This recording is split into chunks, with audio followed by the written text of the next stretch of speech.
Kristyn Stilling. My pronouns are she, her, and I am the chair of the board of the Vancouver Short Film Festival. Before we begin, I'd like to take a moment to honor the land which the Vancouver Short Film Festival takes place on. It is the traditional and unceded territories of the Musqueam, Squamish, and Tsleil-Waututh nations, and we are grateful for the privilege to hold this celebration of local filmmaking upon these lands each year. For further information on these and other Indigenous territories where we live, work, and create, we invite you to learn more at native-land.ca. I would like to thank everyone for joining us today. Congratulations to you, the filmmakers of our festival. You are the reason we are here today, and we are always pleased to host this event as a special thank you and treat to you. And we also would like to thank our sponsors who help make this event possible, and all the staff and volunteers who bring you this amazing festival, awards, and sessions like this one. And this year, we're very excited to be hosting the annual Filmmaker Luncheon at the Annex after being online for 2 years. This is a new venue for us, and we're so pleased to be in this space, and thank the Annex and their staff as well. But now we get to turn towards our amazing guests. Oh, except for I do see that I'm also being told that this event is being live streamed. So you can watch it on VSFF YouTube channel after the fact. So today, is that correct? They can watch it after the fact? Perfect. You can tell your friends too, if they're interested. So today we are joined by the talented Mayumi Yoshida, Hayley Gray, Sean Horlor, and Steve J. Adams. Thank you all for being here. I'm going to start by reading off their impressive bios, and then I'm going to let them say a hello and introduce them to yourselves in their own words as well.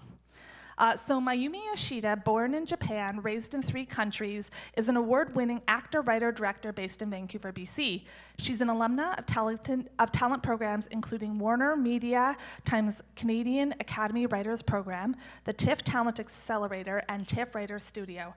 Her latest music video, Different Than Before, won Jury Award at South by Southwest this year, music competition, and was nominated for Music Video of the Year at the Juno Awards. She is currently the associate producer of an A24 Apple TV Plus series starring Rashida Jones, and her first feature, Akashi, is set to shoot in Japan and Canada in 2023. Welcome, Mayumi. Should I say Yeah, go ahead. Hi, I'm Mayumi Yoshida. I go by she, her. I first screened Akashi here at Vancouver Short Film Festival, so it feels like a full circle, and at the time there was a Female Directors Award, which I won, so I'm very excited to be here. Thank you, Mayumi. Next, we have Hayley Gray, who is a Vancouver-based writer and director with the DGC. She is a graduate of Dalhousie University and Vancouver Film School and has written and directed scripted, documentary, and commercial work. Hayley's films have won awards at festivals around the world, aired on TELUS Optic, The Knowledge Network, CBC, and Air Canada. Hayley's documentary, Hayashi Studio, investigates the hidden history of BC and won Best Canadian Short at Vancouver Asian Film Festival.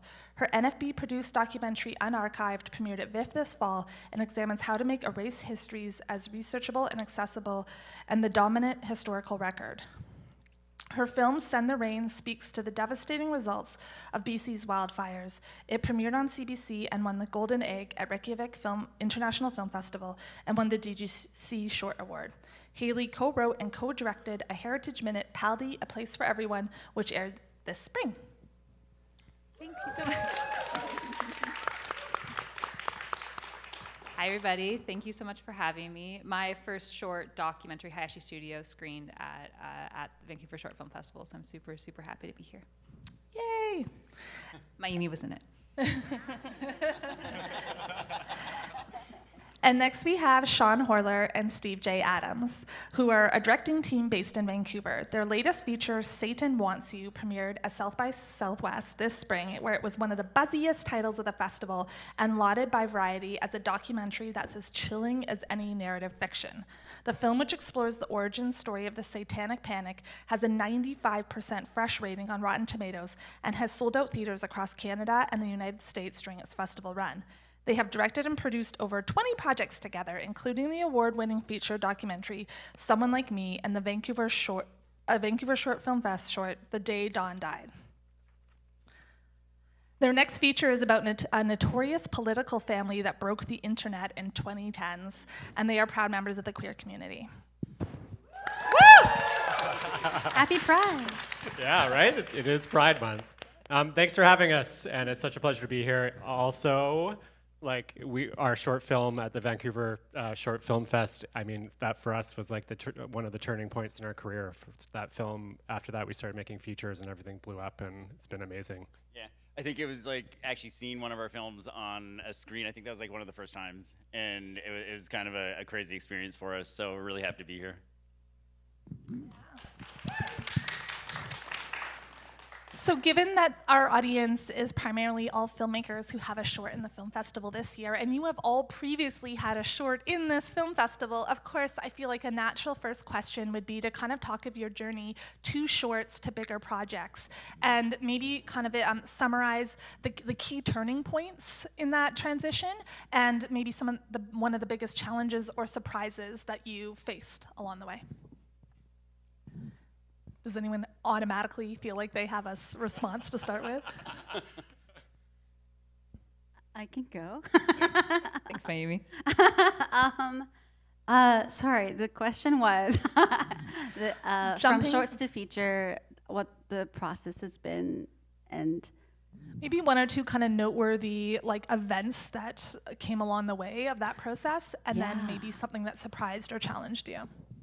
My first short, I've always been primarily an actor until I made my short in 2016, and then and that was Story Hive, and so it really wasn't my primarily focus. Writing, directing was kind of an accident. It kind of came out of necessity. So, and I just watched YouTube videos and tutorials. I did not go to film school for writing and directing. So it started like that. So because of that, and then the short that we made, we had a very successful run of festivals, and it was a gift that kept giving. So I was like, oh, okay, like a lot of people were wanting to see the feature and wanted to see more. So I was like, oh, I guess, do I have more? And, but then I guess huge imposter syndrome, so I just made so many shorts after that. And I think at this point, with music videos and shorts, I think I've made like 10 or so. I think I could definitely have made more. I slowed down sometimes, but that sort of gave me a really strong confidence in calling myself a director and writer, and moving on to writing a feature and also directing a feature hopefully this year. I can go next. So I went to the same film school as Mayumi and also thought I was an actor, but was way too controlling, so needed to move quickly behind the camera. I think that I was really lucky that I found I got to make a few shorts that kind of just were really me speaking to my own lived experience, which Mayumi was in. It's going to be like a constant theme on my list. It's Not You. Do you remember that? Yeah, I remember you came to me and said, can you direct it? And I was like, no, you should do it. No, you should do it. So like confidence has definitely been an evolving thing in my existence. I feel like I grew up not very good at particularly anything, and so I think with shorts, I really learned to just do it a lot to get better. And I kind of always had that understanding that it was never just going to be great off the bat. I think the biggest thing I learned was submit to everything, submit to Story Hive, submit to Story Hive a dozen times. The BC Arts Council, there's so many people on those juries who are going to be incredibly excited about your work, even if they don't finance your work. My first short documentary, Hayashi Studio, ended up getting picked up as my feature with the NFB, and a big part of that was the producers at the NFB being on a lot of juries of projects that didn't get green light and some that did, and seeing the kind of work I wanted to make and getting excited about putting me forward as a director. I'm much like you. Our start with short films was Tellus Originals and Story Hive as well. So Steve and I think we've done 8 sort of standalone short films, and then we did, just because we do love shorts, we did like a 10-part series of 2-minute short films for Knowledge Network. And I think after that whole experience, I mean, we used to make really long short films too, everyone. Too long. Too long. And we're like, why aren't we getting in film festivals? I don't get it. Were they like 35 minutes? 25. Did you think you were getting yeah. an Oscar? Is that why you did it that long? No, we're just stupid. We really are. But all that experience for us too, like the turning point for us, it was such great practice. And then, you know, people were like, some people really knock the film funding system in Canada. Like I was at a Directors Guild event yesterday and some person was just like, oh, I hate it here. Oh.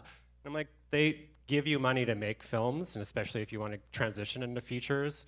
That was the turning point for us, talking to the NFB and finally realizing, hey, listen, like there's going to be an experienced producer who knows how the money part works in a way that we don't, who will bring the money to the table. That was our pathway into feature filmmaking, even with our second film that's playing right now too.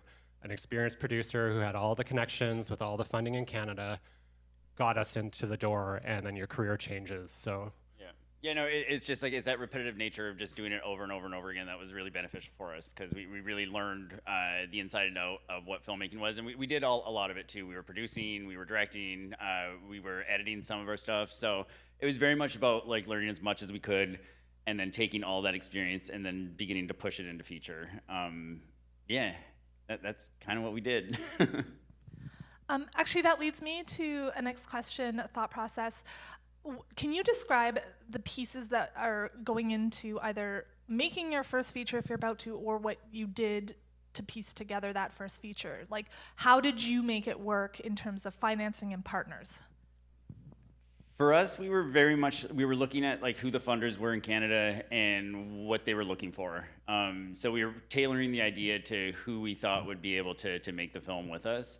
And we were very much focused on that. We started talking to the NFB, I think in 2015, right? And it was a really long process. It took us about, I guess, 4 years until we actually started making it, right?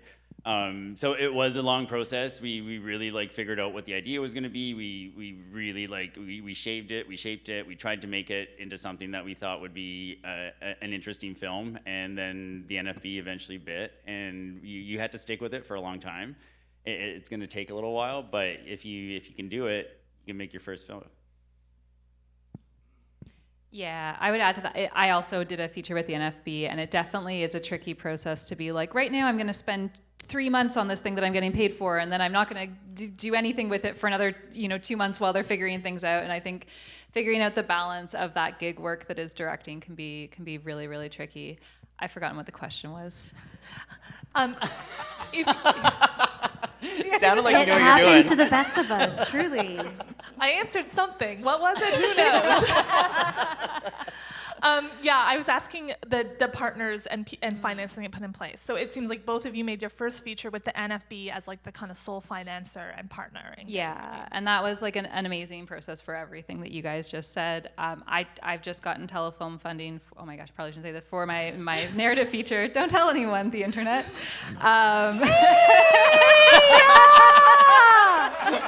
Wait, this is live streamed. they'll bleep it out, right? Not officially announced yet. Let's make sure Telefilm is distracted by other things, because that's. Oh my God, I can just hear a lad going, Hayley. So we're just in that process of, we have a third of the financing, and so, similar to what you guys did with Satan Wants You, figuring out like CMF, other financiers, bringing on star talent, and how we're going to build out the last 2/3 of our financing with that piece. Yeah, can you speak about Satan Wants You and the pieces that went together for that project? Yeah, I mean, for us, having done the NFB feature, we wanted to do, which is a creative compromise with the NFB. They have a very specific point of view. If any of you are documentary filmmakers, it is like a really valuable creative collaboration. But after that, Steve and I wanted to go back to the sort of the same style as the short film that we had here in 2019. And we really wanted to make a film about Satan, right? Who doesn't?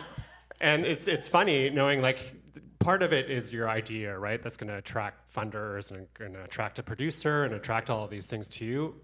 We learned much later on when we got a sales agent in the US, they told us, there's like, you know what? There's 3 things that sell. Nazis, Satan, and JFK. Which, I mean, at least we got one of them, but this gives you a snapshot, right? Like once you start making those connections and you meet these salespeople and they tell you stuff like that, and you're like, oh, okay, so what's our next project gonna be? Yeah. But like for us, we pitched Jordana at Doc Channel 2018. So it was a long path as well. So we did development with her. We started making Someone Like Me. And then it took us we applied to the CMF. We got denied because the film wasn't out yet. We didn't have the experience behind us to actually like prove that we could do this. Once Someone Like Me came out, we won the Audience Award at Hot Docs. That gave us a little bit of credit. And then we were able to transition that into the CMF again. So we applied again, and they gave us funding. And then from there, we did telefilm, tax credits, and everything else. So it was a journey to get that made, but once you figure it out and once you do it once, you know how to apply it again, and you can keep on, as long as your film's successful and you do a good job, you can keep on kind of coming back to it and get more funding, so. It's easier to get more money once you have some money, right? Right? Yeah. Yeah. Do you want to talk a little bit about Akashi? Yeah,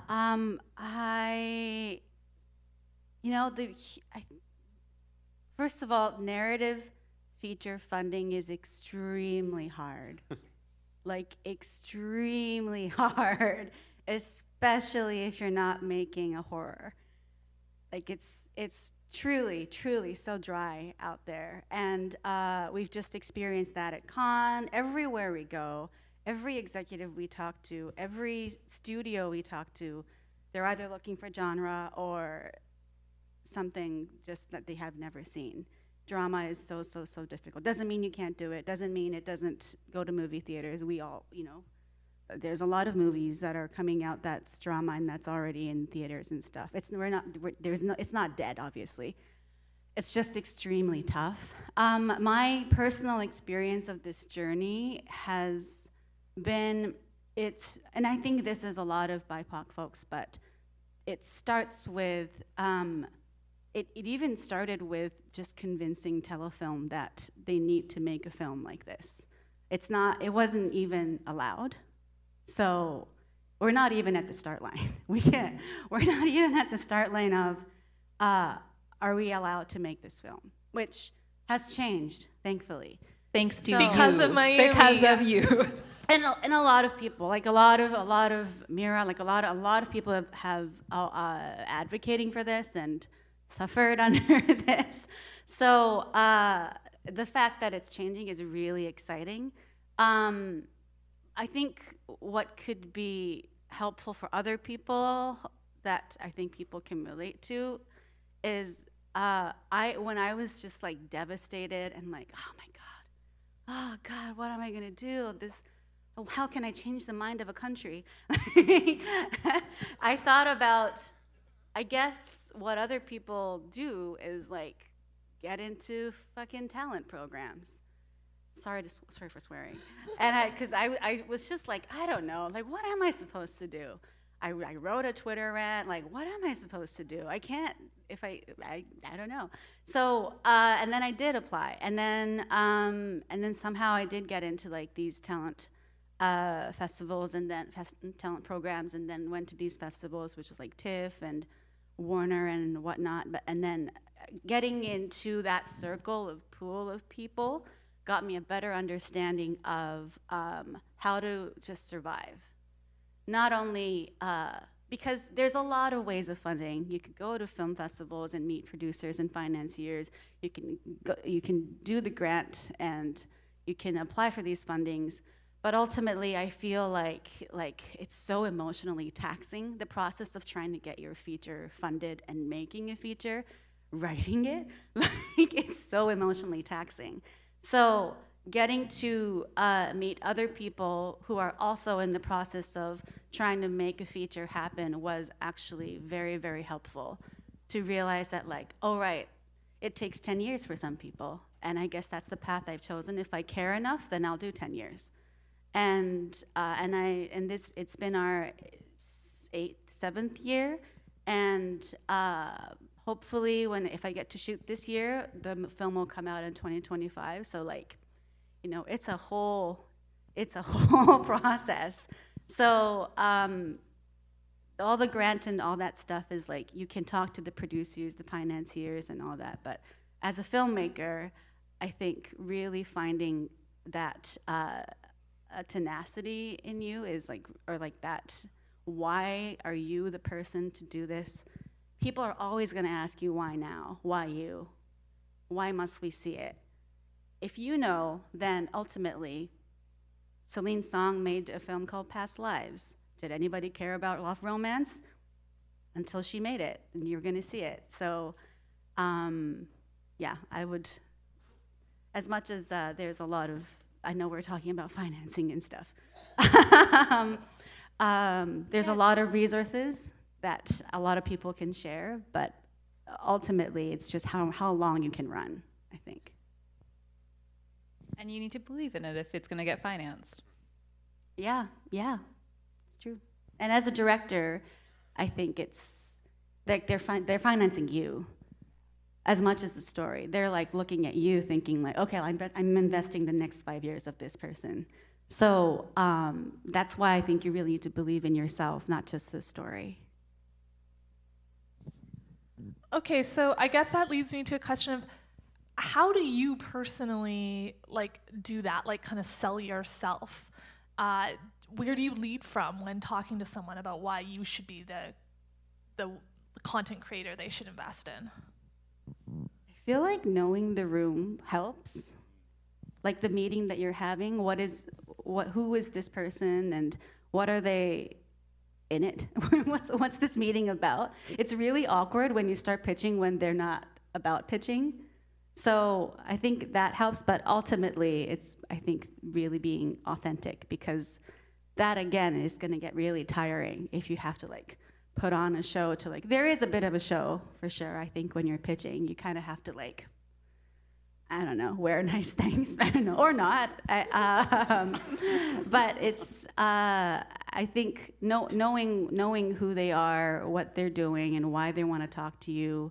So sometimes it's just a general. Sometimes it's just like, oh, I just want to get to know you. And then down the line, you build the relationship, and then it kind of leads to real talk. Instead of like in the first meeting, here, I'll give you $500,000. Don't be a LinkedIn leech when you first meet somebody. Seriously, like spend the time just to talk to them like they're a real person, and you can ask them like, just make small talk. This is what we always do. It's not like, don't go a hard pitch. Like if you're at one of these festival events, like actually just talk to the person first, and then at the end, ask for a contact information, say you have a project that you'd love to talk to them about. That is the start of a successful relationship. So it's not just, hey, nice to meet you. This is my film. I'm doing, like actually treat them like a real person. For me. And also, when you are in a pitch scenario, also, like, you got to know yourself, right? When they're asking why you, they really want to hear what your connection to the story is. So you have to really think beforehand. It's not just like, I'm the right director for this. It's like, how does this story, like, interact with your life experience? Like, and do you have life experience to tell this story that actually makes this meaningful to you? And then those pitch meetings, even if they're not into pitch meetings, it doesn't even matter, because it's your story. And we're all storytellers, right? And this is your job in a pitch, is to tell a story that sells it, right? I 100% agree. I feel like when I was first starting out making shorts, like doing that work actually informed me on what I wanted to tell stories about, how I wanted to tell those stories, and why I wanted to walk into those rooms. And when I think about like where I was with pitches being like, here's a lot of one sheets, love me, this is great, to where I am now, which is very much that. It's like, let's hang out. I have ideas that I love. Let me tell you about them. I'm super stoked, but like, it's not even about you financing them necessarily. I just think they're great. Let's get into this. Yeah, and I think that it could be that you are also the perfect fit for them, and these are humans too, and they take a lot of these meetings, and they might just not be in the right headspace. So if you can feel that there's a disengagement, like, don't get discouraged because it's not necessarily anything to do with you. And like following up or recognizing that you're probably gonna have be able to get another meeting down the road with the same person. Like I'm talking about if you're at a festival and you're doing a series of these like meet and greets or roundtables, because I've had that happen before, where it's just like this glaze and you're like, nothing I say is gonna make any single difference to you right now. I've never had a successful receiving or even giving like a log line, like in person. Have you ever done that? It's not. Receiving a log line from someone. It's never felt like. I've never been like, let me be part of that film. It's always like, yeah, I have this story and this person, and then they talk about the person and how you're connected with the person or why you were attracted to this topic. It's so much more enticing than like, not to shit on log lines, but sorry log lines, but I don't know. I think if you have a fun genre project, you can be like, there's a lot of cheerleaders, they murder people and take their money. Like I think there's like certain like things that No, sometimes some people like have memorized their log line too, Right. like the T, and you're like, oh, you practiced. I try not to read. I try to just say things out loud a lot because it makes it really awkward for me, at least. Oh, same. I just feel like what everybody's saying, it genuinely is sales. Like you need to know who you're talking to. You need to develop the relationship. You need to maintain that relationship over like a very long period of time. You need to check in. It isn't just something that happens right away. It's something that really takes effort and time, and you really need to be thinking about like what it is you're selling and how you're selling yourself. If I could also say, it works two ways, right? I mean, we're all filmmakers and directors. If you're meeting with a funder and you do not get along with them, I know it's like beggars can't be choosers and you need to take money. However, you will be working with them, as everyone has said, for 5 years. So if it's already not good, you'll have to think about how you're gonna actually like really use this relationship and actually be a real person and compromise, and it's choose carefully, I think is what I'm trying to say. So hard. I'd like to ask how you know an idea is like where it fits in, if it's better as a short or better as a feature. Like what elements make you say that has to be told in a longer format versus a shorter format? Oh, they're stumped now. Well, it's like, how big's the story? I mean, you have to have, like, to tell a feature, you need a lot of material, and you need to be able to tell a story that is like gigantic, and then you have to be able to cut it down to 90 minutes. Like, it is a tricky process, and your story has to have so many different elements and so many layers to it in order to tell it. And if you only have like one single idea, then you're short, right? I always look at it, I mean, is there an A storyline and a B storyline? Is how I always try to approach our features, for a short, you don't want that because it's too complicated. However, are there competing narratives or two narratives that are going to drive you through? One has, or different thematic areas could be your other B storyline. Like this is like, go into that and think about it and really look at beat sheets, and this is stuff that people never told us before our first feature, but to go through that process even before you're pitching, you will nail it in the meetings. So I feel like I always want my shorts to be features. I always feel like there's like a zillion ideas. I think I get really into world building and then I gotta cut it down.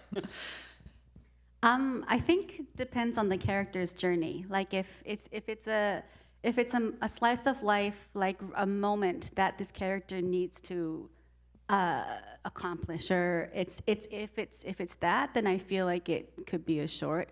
But if you see a whole tapestry of stories, a journey that, like, kind of what you guys mentioned, like if this character deserves that much time to go through many things and then stumble and then get back up again and then, you know, and then include all these other characters as well, then I mean, I'm echoing what they're saying, but then I think it deserves, whether is it a series or it's a movie. Like, I think it's but I'm coming from narrative, so usually I make anything around characters. So I think that's sort of my deciding factor.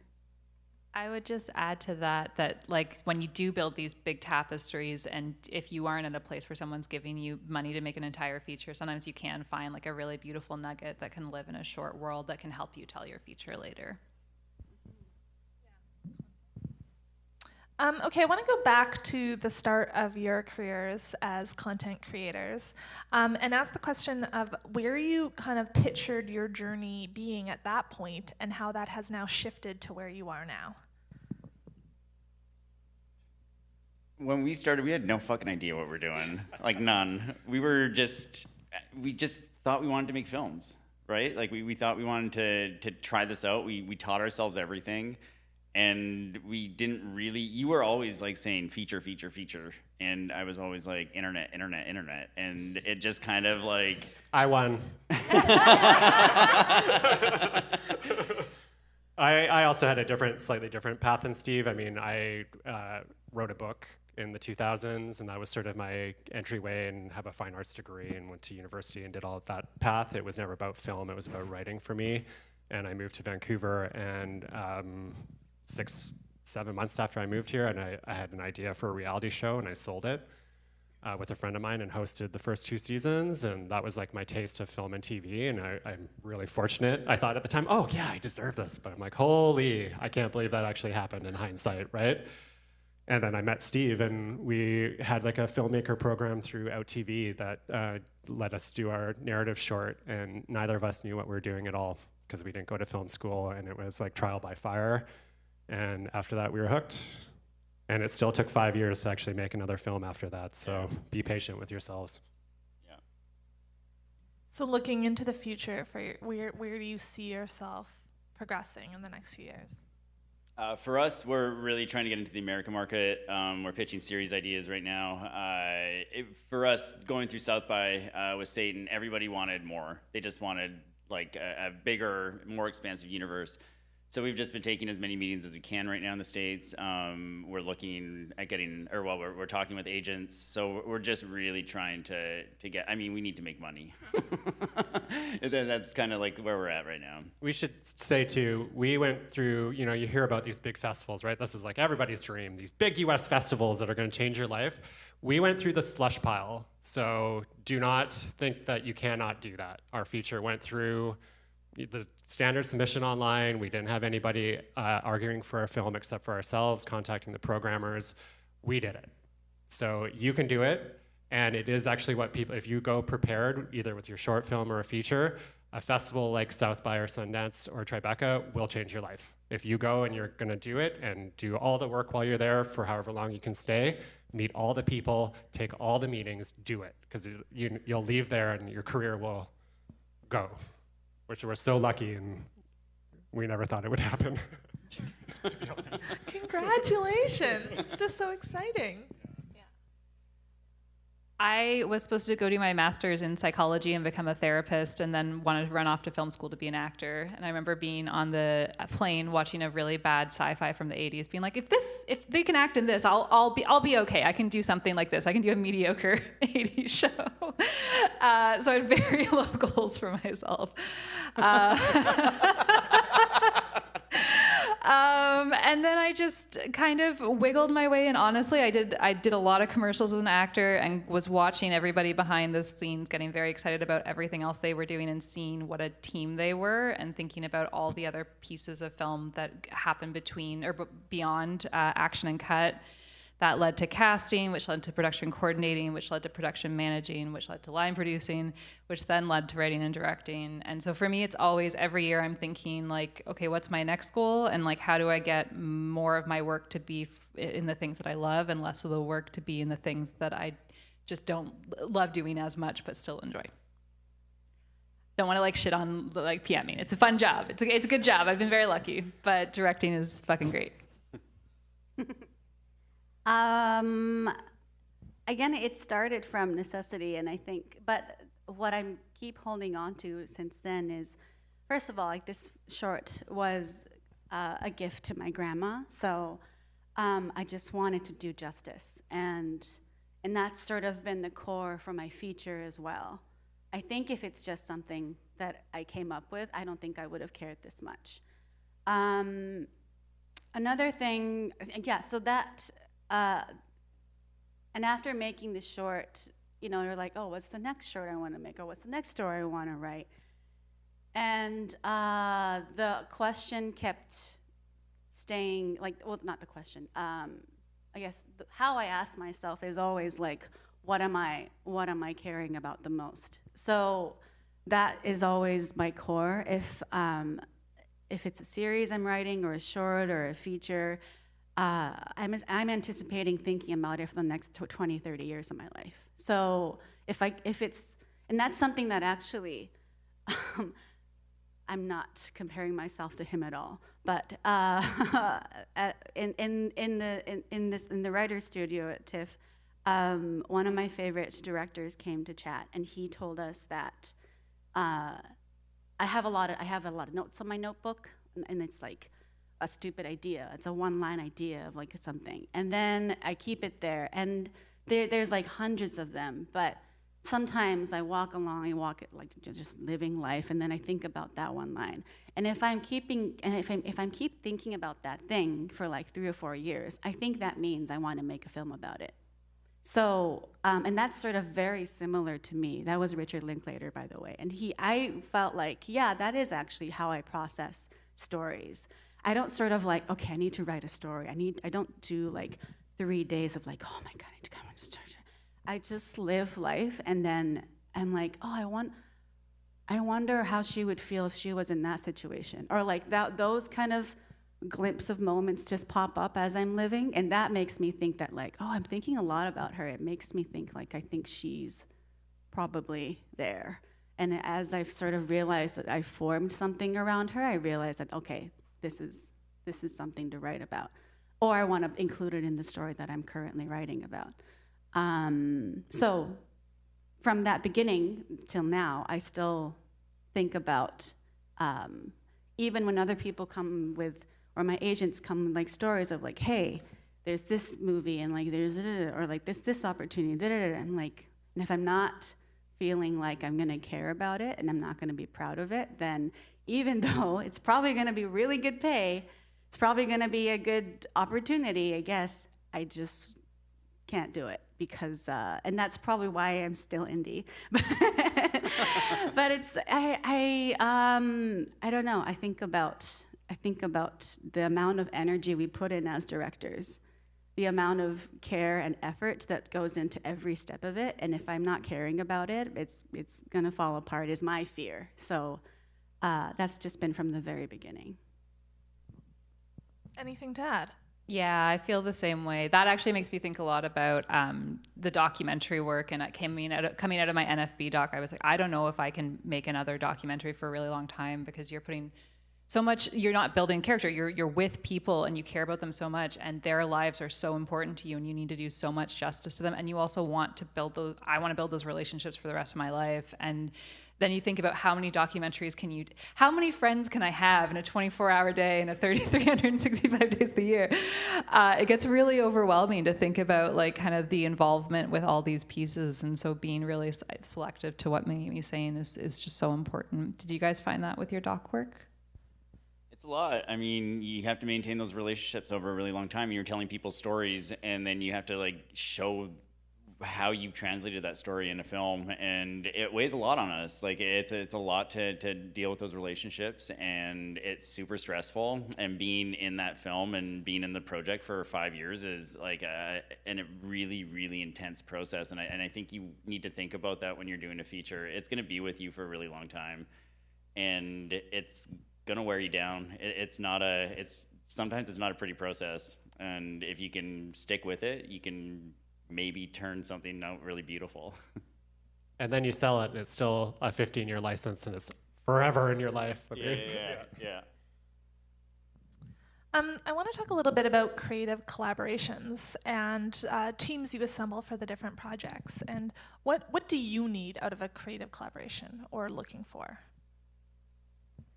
I'm very project-oriented. I'm depending on the story, depending on how I'm approaching this film or music video, I switch around just because I don't. I'm constantly looking for stimulation. I'm not sort of like I build. Who are directors? A lot of people do that actually.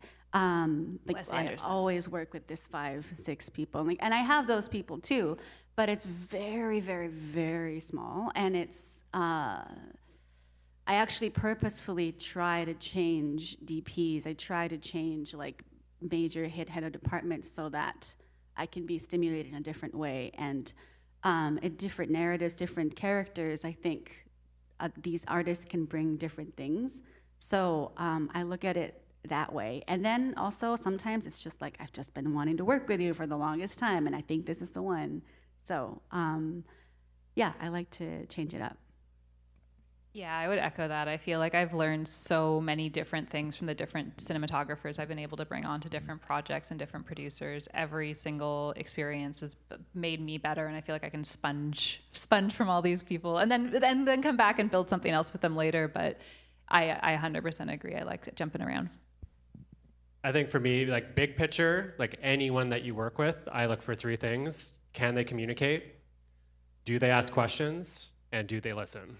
And like you'll know Amen. when you're in a meeting with somebody who talks for 50 minutes out of the 60, or if you like that, work with them. But however, for me, I'm like, that's a person that you don't want to work with for 5 years. Just, you know, those are my three. Vibe check is important. It is so important. Yeah. You just want people that are organized, and you want people that can do their job really well. There's really talented people out there, but there's also a side to the project that is going to require somebody to communicate and to be organized and to be able to work with you on a business level. And so you just really need to think about the full picture when you're hiring people. I cut my teeth production managing and being able to kind of find that balance between, yes, people that take responsibility for their actions, that don't speak over you constantly, and that also have that mix of like, I can organize everything, but I can also be creative, is such a hard piece. And when you find it, it's just like, never let it go. Totally. Amen. And just because I know you all do create with partners, your partners, what is that like, balancing, you know, working together while also being in a relationship?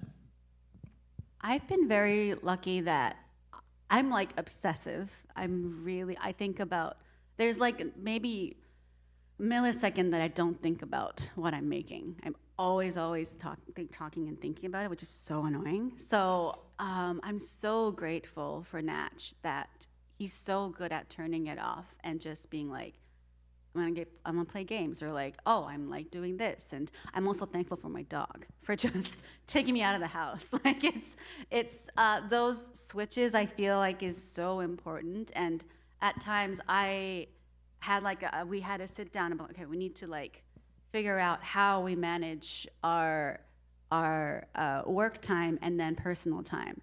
And since then, and maybe that was, I don't know, maybe like 4 years ago we talked about that. It's just been so easy.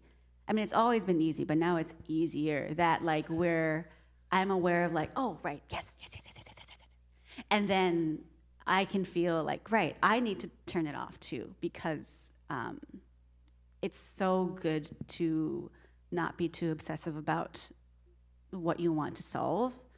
And then you find so much gems just by not blindly, but like just not thinking about work and walking your dog, or, you know, pooping or whatever. I don't know. Like it's so, I actually do a lot of great thinking while pooping. Me too. And shower. Yes. Such great inspirations. Baths. Yeah. The I hot tub know. at Hillcrest, have you been there? You can see the mountains, it's No. gorgeous. Oh, wow. It's under $10 to go, guys. Best community center in town. Boundaries. All of the same things, yes. Thank God that Alad has me sit down and play Mahjong with him sometimes, or vice versa most often. Thank God for my dog. Me and Alad, my partner, co-directed and co-wrote our NFB documentary. I think that was the one and only time that we will attempt to do that. It was tough. We're both very opinionated people with just different tools and different skill sets. But then Alad just went on to produce My Heritage Minute, and we did a great job with that. And I feel like it's really hard, and we've definitely learned a lot about our relationship by trying to make work and life and relationships happen. Tell us about it. Similar things. I mean, I don't think I could have done this without Steve. So we have achieved some stuff that we never anticipated, and you know, we came up with a group of filmmakers once upon a time, and we've hit a career milestone, which has been really, really cool to see. There's some advantage to working with your partner. I mean, you have a relationship already. You know how to compromise, and you know, filmmaking, it's a team sport. So once you know how to compromise with the people that you know, creatively collaborate with, you can make really great films. And I think probably a mistake that Steve and I made is that we did not keep doing separate projects, which is probably what's going to happen in the future now that we've reached the stage. We still want to do stuff together, but it's also time to actually be like, oh yeah, what's my creative voice? And I need to not lose this in a partnership, and it'll come back and make it stronger, and that's the future. Yeah, it's all about balance and really trying to like separate those two things and not becoming just one entity. And I think that is something that we're beginning to learn, I guess. But yeah, definitely, it's a big process. Okay, let's talk about the Vancouver/Canadian. And then, can I just add? and then having Kristyn Stilling for bathtubs. That's nice. Jacuzzi times. Jacuzzi times. I We need to always do am down more. for a hot tub, anyone who's wondering. See you at Hillcrest. But yes, let's get to the Vancouver/Canadian film industry and kind of existing in this system. What is your favorite thing and least favorite thing? Favorite thing is how supportive and tight we are, and always elevating each other. There's like a really, really healthy competition, I think. It's always, oh, nobody's going like, oh, that person's doing better than me, fuck them. I keep swearing, I'm so sorry, guys. Me too, don't worry. But I mean, maybe I don't hear it. I haven't experienced it, and I'm so grateful for that. There's no, it's really more like supporting and elevating each other. My least favorite thing is it's so hard to be taken seriously, which is really unfortunate because there is so much talent in this city, but for some reason, I mean, we know the reason, but like it's still sort of like second-class citizen here, I feel, in the film industry. I think because we serve as that in the bigger industry that is here, which is the American industry that's shot here. So even in the indie space, I feel that in Canada, I feel like sort of second-tier citizen. Even if you win a big award, it doesn't matter. It's weird. And then suddenly, if you go to the States, then it's like, oh, you're a first-class citizen. And I'm like, I'm Japanese. Like it's so weird, but it's kind of like the nature of Hollywood. It's just perception is, so you kind of have to play that a little bit to trick them and bring them back to Vancouver. And they're like, wow, Vancouver's such a great city. There's so much. And I was like, yeah, I know. Isn't it great? They don't know. So that's kind of frustrating. Yeah, I think there's definitely an insider-outsider thing that works both ways. My short, Send the Rain, didn't get into VIFF or TIFF, and then like won a golden egg in Iceland. So it's just like this weird thing of sometimes being outside of the Canadian system, or like helps. I think my favorite thing of the work that I've gotten to do in the Canadian system is thinking of how I grew up as a kid in Canada, and I feel like the stories that we were telling looked very different and were very different, and I think I've gotten to see a huge change in the kinds of stories that get told, how they get told, who gets to tell them, and getting to be a part of that change has been really, really awesome. I think similar to what Mayumi said, I think sometimes it's hard to get taken seriously, not just in LA and in America, but in Canada until you've gotten taken seriously in LA or Europe or somewhere else. And I wish we did a better job of uplifting our homegrown humans or new home humans before they have to leave to come back to be valuable to us. I think for us, I think when we first started, we were looking at the Canadian system as almost like it was like school for us. We were like, how do we take all the steps? How do we go with the NFB? How do we learn and take that and then translate that into like going to the CMF and going to telefilm? Like there's a whole funding system that's set up in Canada That doesn't really exist in other countries. And so if you can use it and utilize it, you can learn a lot, and you can take all of that experience and then go out into like the States and try to get your funding there. I think that's really important. And I think just to look at the ladder in Canada is like super important. Yeah, I mean, we've been at film festivals where, like, you know, you've done a feature and the person gets up and starts crying in their Q&A, right? Because that's how hard it is when out. And this is like in the U.S. It's for them, it's a whole different thing. Like, literally take advantage of everything here. All these programs are here. It's so great. Like, I don't know, to hear the people knock the. And I used to be one of these people, be like, oh, the Canadian system, they only fund this, this, and this. But it's like they're actually there to. And they really want to help you tell your stories. And I think I have a new appreciation of that now. And like, hey, make your films here, and then you can take them anywhere. You wanted a bad thing too, right? Your most frustrating thing? I think similar to Hayley, like, I mean, it is a weird thing. Your films, like Steve and I used to get so discouraged, like VIF has never programmed our work. And Doxa, it took them forever. I think we had already made like 7 films before they finally took one of ours. And we're like, hey, we're from Vancouver, and we should like deserve a spot. And no one. And we're telling like Vancouver stories, like right? Stories that take place here. Yeah. But then, strangely enough, as soon as we started submitting in Toronto and in the U.S., people took it. So there is an audience for your work somewhere, even if it's not Vancouver. And I wish somebody had I wish somebody had told us that so many years ago to be like, just keep submitting. And yeah, it's a hard business, but there is something out there for you. There are people who want to watch what you're doing. Okay, I want to ask, do you have any suggestions for new filmmakers trying to make their mark in this day and age when there's like, you know, the streaming and internet and like content is shifting, it always shifts, it doesn't stay stagnant, but you know, in this kind of post-pandemic internet-fueled age, like, do you have any advice for people to kind of, you know, engage or get eyes or interact with that interface?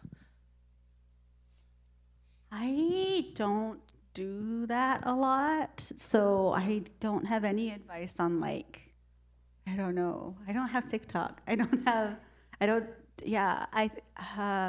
think in the past I did way better. Nowadays I don't, because I'm in my mid-30s. I think as a filmmaker, when you get into festivals, like, go to the festival as much as you can, and then like that obviously is a reason for you to output your work, whether it's promoting the screening or like announcing that you got in, and those are sort of ways to sort of keep the quote unquote buzz of you as a filmmaker. And I have thoughts about like film festivals that are like, I'm not someone who just sends like 80, 100 film festivals. I'm very selective because I see how my agents and my managers see film festivals, and I realize how like, right, okay, the people, me as a filmmaker being awarded is really exciting, but then like, it's kind of like acting classes too. Like, what is this for, is what I ask myself. And then that leads to, like, if I'm trying to make this internet social media buzz, then festivals are really exciting. But ultimately, you are paying like $60, $70 for each submission, and it's really expensive, and everything is expensive now. So what really, truly does create an impact, I think, is what I think about more often than before. And that may mean you may not get as many festivals, but that may mean you get into like more like significant ones. And then I don't think it's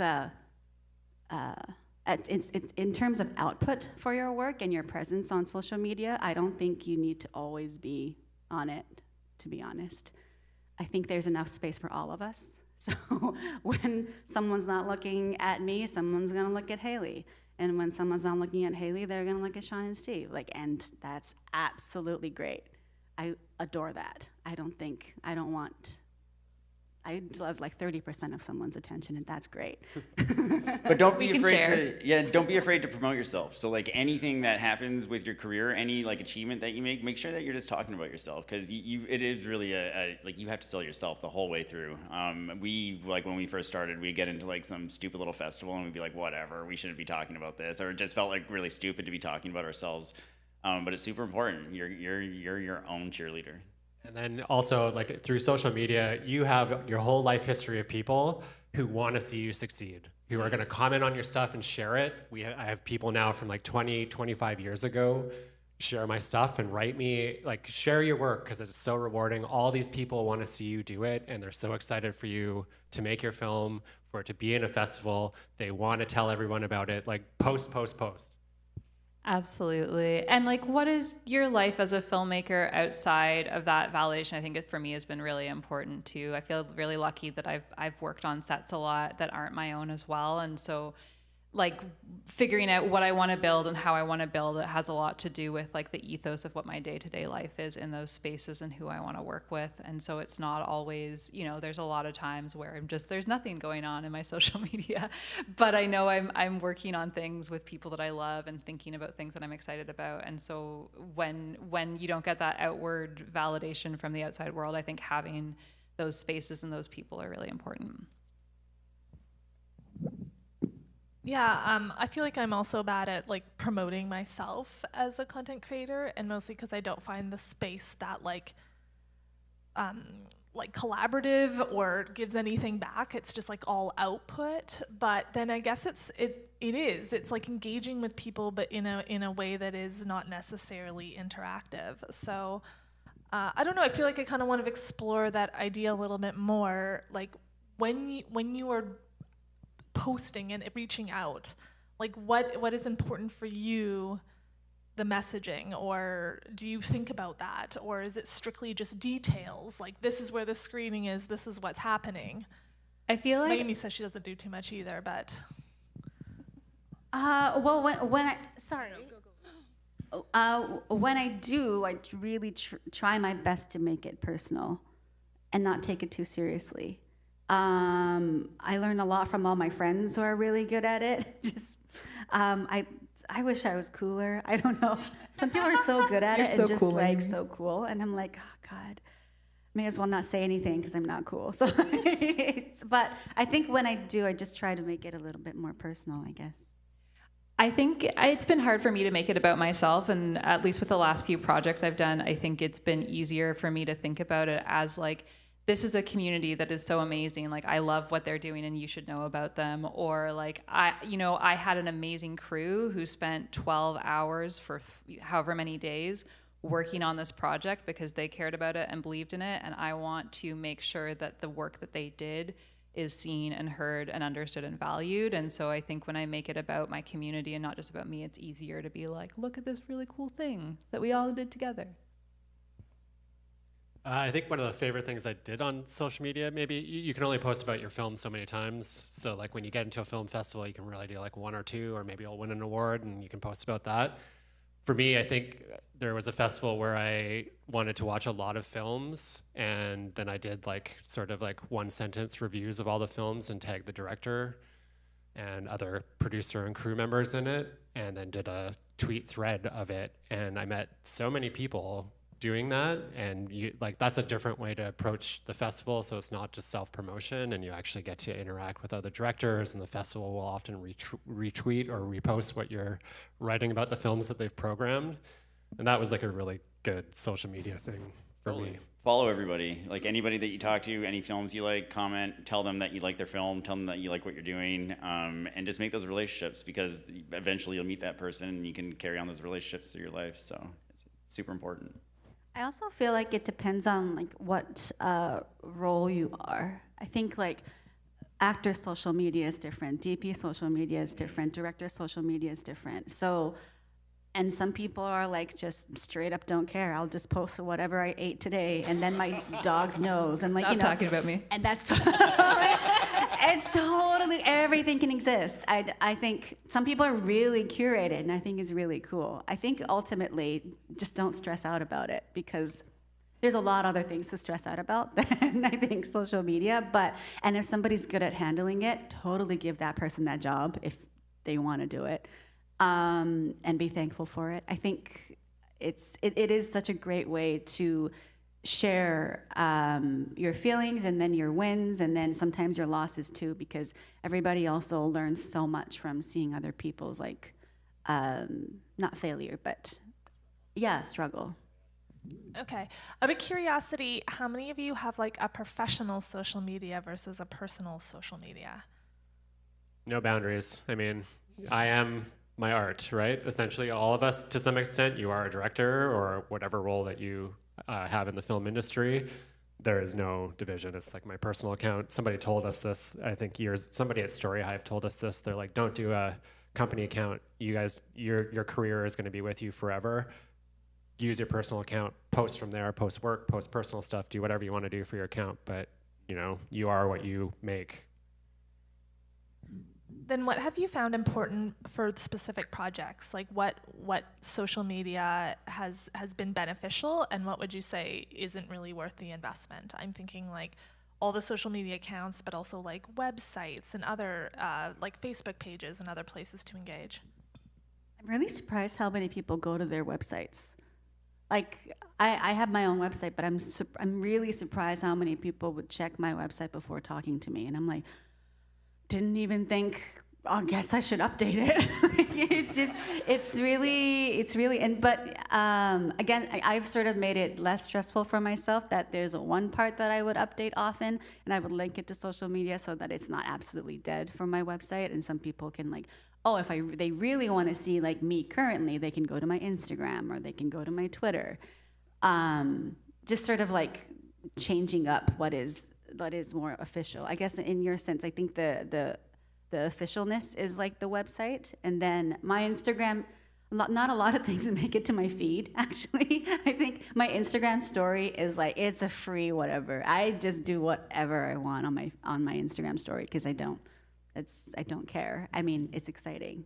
But it's funny to me that you are surprised that people would visit your website, because you've told me that you do like internet searches and hacking on everyone you meet with. But I don't do website search. I do Instagram. I do Instagram creeping. I would totally go on their Instagram and like check out like, oh, what kind of vibe do they have on their Instagram? Is it kind of like a curated person, or is it like I'm just gonna like a Timothée Chalamet kind of thing, like like that's just my ear, like, yeah. I feel like I do both. To that point, when my website got hacked, I heard about it from so many strangers before I could fix it. I was like, I don't know this person. Why are you on my website? I haven't figured out Twitter. The only thing I do on Twitter is like Mayumi's tweets. Occasionally, like her mom. Once in 3 months, there's like a Hayley Gray like your tweet, and I was like, oh, Hayley. But I do love Instagram, so that's where I live, and then I just try to keep my website as up to date. I don't feel like I have the bandwidth to Facebook or to keep multiple Instagrams afloat. So yes. One Instagram. Websites for sure. I mean, we have a director website, we have a producer website. For all of our films, we'll do an individual website and keep it super up to date. I think it's the entry path into like how people are going to find out, and then they're going to go to your socials, and you can really build like a whole online persona, and it's really important for us. Yeah, like people want to know where they can watch your film. Short films, we did web pages for our short films. We've done it for all of our features because it sort of just falls on you to do it, and people look, and people really do look. Having a link tree on your Instagram where like they can click in one place. Thank you, internet. Siri's listening. And find everything that you've done is super helpful, I think. Yeah. Okay, let's talk about creative inspiration. Where do you get inspiration from, and or what is like happening out there in the creative space that you find exciting? I really took Shonda Rhimes to heart when she was like, I like to read the newspaper a lot, and and that's how a lot of her shows got happening. And I think that being really aware of what's happening in the world and what you're excited about in the world is going to really inform, and also just what's terrible that's happening in the world. I mean, a movie about forest fires because that's what's happening here, and that came out of reading a lot of articles, listening to the news a lot, and so I think I try to just stay connected with what's happening in my world and my life. I think for us, when you get development from a funder or a broadcaster, we always end up with like, here's 6 movies. I don't know why that happens, but once you start actually looking into a project and people give you money, you will frequently, at least for us, we've found the next 1 or 2 or 3 projects that we want to do just out of one development round. So keep your mind open. Who knows what you're going to find once you start digging for stuff. And for me, I think we had a viral video thing that happened when we first started doing this. There's this like Tom Ford, the designer. Oh, yeah. Much better. Good job. Good pivot. No, Rob Ford. No. But Oprah had done this documentary on Tom Ford, and we cut up the video because he just like, all he did was talk about taking baths. Like 7 or 8 baths a day. And he was like, this is my space, and this is where I get creative. And I was like, oh. And I think after that, I started having baths. And it is actually true. I can't have 7. I don't know how you can physically have 7 baths a day. But it is that space where you can, like, away from everyone, and it could be this, it could be an office, it could be, a place that you go to by yourself, but having that alone time to, like, not have your phone, not have anything, and just think, that's where the creativity happens for me. Yeah, and just consume a lot. Look at people that you really like and appreciate and see what they're making and study their work and find the pieces that really speak to you and bring that into your own work. I think with, creating films, it's all about just taking the pieces that you see around you and incorporating it in. For us, it's never, for myself, it's never like I'm a genius and I'm coming up with something. It's always just like repurposing art and bringing it into my own sphere. I think it's people. If I meet someone and I talk to them, and then sometimes it just sparks something. Sometimes it's my experience in the past with someone from, I don't know, when I was like 9 even. So I think it's mostly people oriented. Sometimes it's showers. Can we make a fashion film about baths and showers? It feels like this is like a very important part of our creative process. It's so, I think it's just this surrender of like, no phones. And then no phones. When I have a story and I'm craving more inspiration around that story, I lean into songs. I listen to, whether that's like lyrical, non-lyrical, classical, any kind of songs that sort of like trigger in my imagination. I don't do this often now, but I used to just get on the SkyTrain and just sit forever and just like loop. Just keep transferring and just sitting and see. I did that a lot. You see people, and then you're also kind of forming ideas as you're looking at the landscape. So I wish I could do that more. I mean, I could do that right now if I want, but I won't. Okay, so believe in yourself and your ideas and get into baths and hot tubs. That's like the biggest takeaway. Yeah. Okay, I love hearing the answers to this question, so I do always ask it. If you could make any movie with no restrictions and absolutely no limitations on budget, what would it be and why?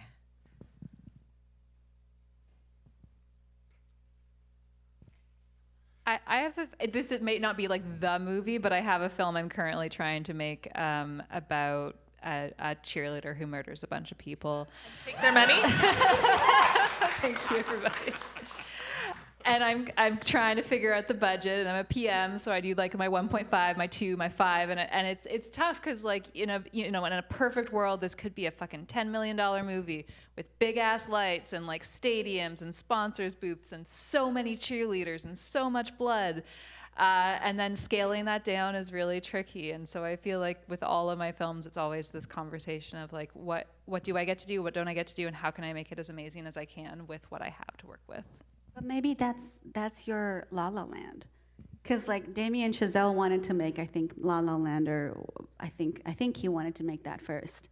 And then he made Whiplash first because it was cheaper and easier, and he made it short, and then, got the funding. And then he got to make La La Land. So like maybe that's your La La Land. Maybe you do it when you have all the money. Ladies just murdering everybody. It's yeah. Just on yachts. I'd love to see it in big scale. Yeah. Thank you. Yeah. I'm stumped. I'm not sure. I want to get into narrative. I want to tell queer love stories. It's like where I'm at right now. I want to go like a little bit into the future. I love stories like Her, where you're kind of envisioning what the future could be in 10, 20 years. That's kind of where I'm living right now and what I want to tell. I want to watch that. I'll call it Him. Yes! Oh my God. So many feels. I think I want to do more cross things, like crossing, whether it's like genre or like crossing culture, crossing language, crossing theater and film. I just want like a mishmash of things more. I don't specifically know. I think because my upbringing is just sort of, even though I've been brought up in a homogenous family, my upbringing of like living in different countries and seeing different people has always been this tapestry of different things. So I feel like many different things existing in one place is so natural to me. So I want that more, even though my feature is not as, I want to do it, yeah, but I'd love it to be more of a, yeah, bending things, crossing things. This is a tough question. Outside of film, I'm working on a book right now, so I really want to finish that process. And then way earlier on in our career, I hope you don't mind me sharing this with everyone, Steve grew up north in a really small town of 2,000 people, and he grew up next door to a serial killer. I babysat him. Yeah. Which we've often wondered, is this why? Anyways. But this is an idea that was for a narrative, actually, that I've done a script for years and years ago, and still feels like there is something in there. And now that we're I would encourage you, if you're not a member of the Directors Guild, once you can finally join the Directors Guild, if that's something that you're into, that we've joined, and that's sort of like I'm testing out, and you have the supportive guild behind you to train you and teach you how to do this stuff. And I think narrative for me too is sort of in the future. By the way, that's how you pitch. Literally, like that's like get that personal hook, and then you're like, what? The lean in is what you want. Okay. Anything? Oh, I was just gonna add, there's lots of different ways to join the DGC, and if you know or don't want to be part, don't listen to me. But we both all managed to join through getting a DGC contract through the National Film Board and getting to do National Film Board documentaries. If you do direct a feature, I think there's also a path forward where you can apply, submit your feature to them, and they'll consider bringing you on as a DGC director.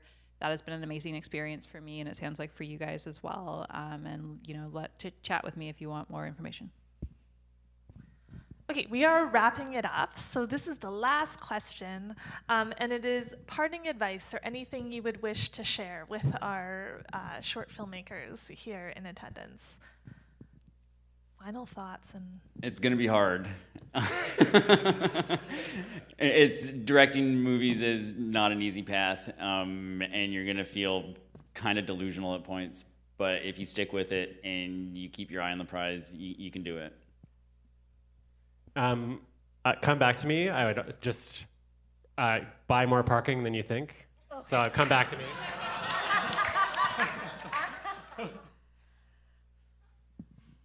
I had a thought. That was too funny. I lost it.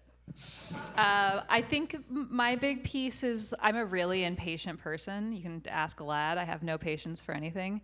And waiting to get to do a first feature, to get financing for a short was really incredibly hard for me. And so I think just figuring out what you can do in your space for your mental health and for your creativity that you can do on your own to continue to build your skills so that when someone does open the door, you've written 3 features 4 times over and you know what revisions look like, or you've directed, every short you can, and so that you feel that forward motion even if the world isn't giving that to you at that moment. I'm going to say 2 conflicting things. One, you are most likely going to be responsible for your own career. No one actually can actually help you. You have to do it. You apply, you write, you search, you talk, you attend. It's you. No one else can do it. No one can actually, by attaching someone who's bigger than you or who's like more experienced than you, might help you, but it's not going to actually make the path. You actually make the path, and you can make the path. So hustle for that. My conflicting thing is, be easy on yourself. Don't be so hard on yourself, because I'm that to myself, and I'm learning. I'm trying to unlearn the constant hustle.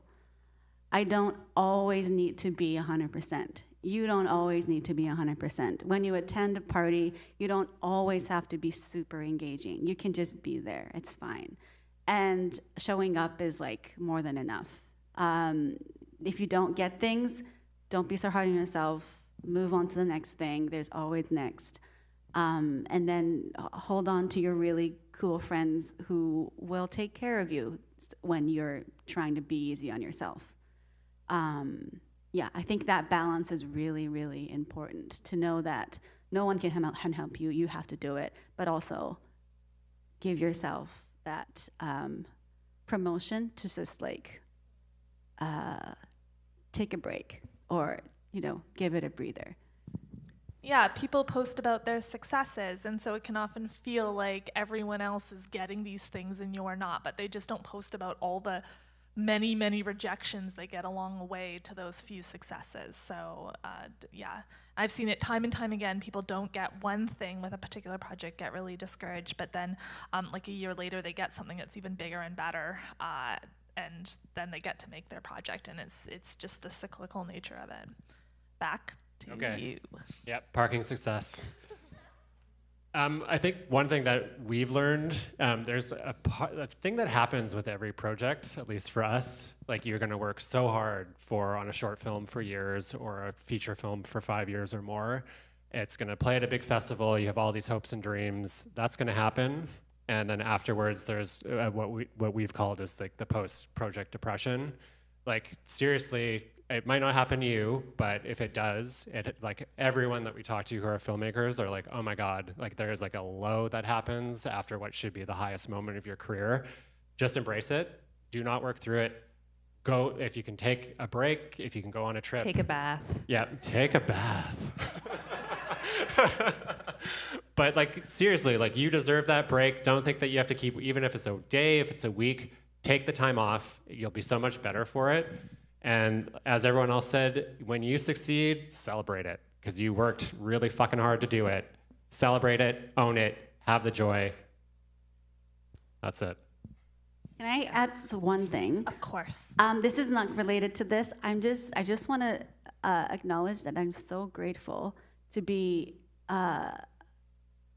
invited to talk as a director like this, and not have to talk about diversity. It's so nice. So thank you. Thank you so much. All right, let's give a big round of applause to our amazing panelists today. I hope you took away something helpful, and I just really appreciate being able to sit down with you, all of whom I love and appreciate, so thank you. I see here that we are giving away door prizes. Yay! Who likes free things? Perfect. 4 door prizes and 4 panelists. So you can each pick a little. First prize we are giving out. Where are these?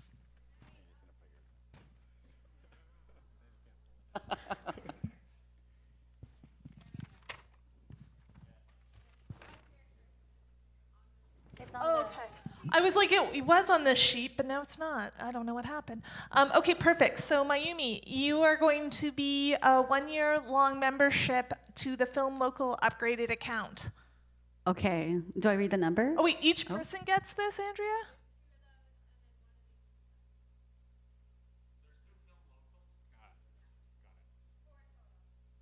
Okay. totally not processing this, but I'm sure it'll get sorted out. You Things figure will be it out. Mayumi will read the number, and this is the first prize. Yes. Okay, the number. Did I read the number? Yeah. Okay, 0, 1, 3, 4, 0, 0, 2, 8. Whoa! That's Time to get a lotto ticket. Oh my God! What do we do? yeah, I think that's fine, right? Good job. Someone gave me a ticket. I don't know. Okay, Hayley, read your number. Okay, 0, 1, 3, 4, 0, 0, 2, 7. Wow. Oh, Jamie! You get something, maybe from Film Local. Yeah, so one of those things on the board. Okay, it's 0, 1, 3, 4, 0, 0, 0, 8. Oh, yay! Congratulations! And then the last one is 0025. Oh, yay! Thank you for our sponsors who are donated these prizes. Congratulations, everyone, and thank you again for attending. You can hang around for a bit in the lobby if you want to say hello or chit-chat to anyone. And we are going to remind you that we've got some programs starting today. So we've got program 4 starting at 2 p.m. at the VIS Center, followed by program 5 at 5 p.m. And then our awards presentation will be 8 p.m. here tonight, so we hope to see you all there. Thank you so much. Thank you. Thank you. Thank you. Thank you, guys. Oh, Sean wants to give away his prize to someone additional. So where's that bucket of numbers again? Okay. Mayumi, draw another one. I did put 2 tickets back in there. Uh-oh. Don't take those folded ones. You thought it was over, but sorry. Somebody will get something, which is a good thing. 21. The last 2 digits are 21. Okay.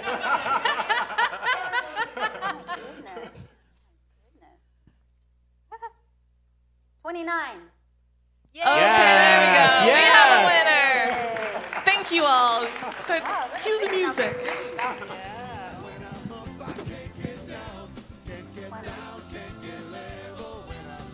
Can't get down, get my feet back on the ground.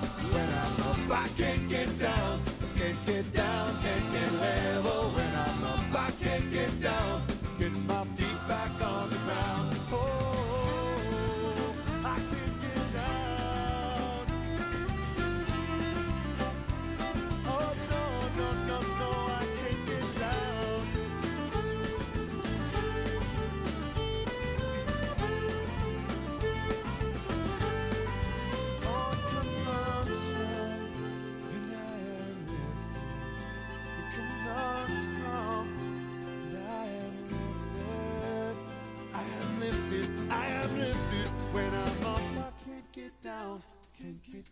Can't get level when I'm up. I can't get down, get my feet.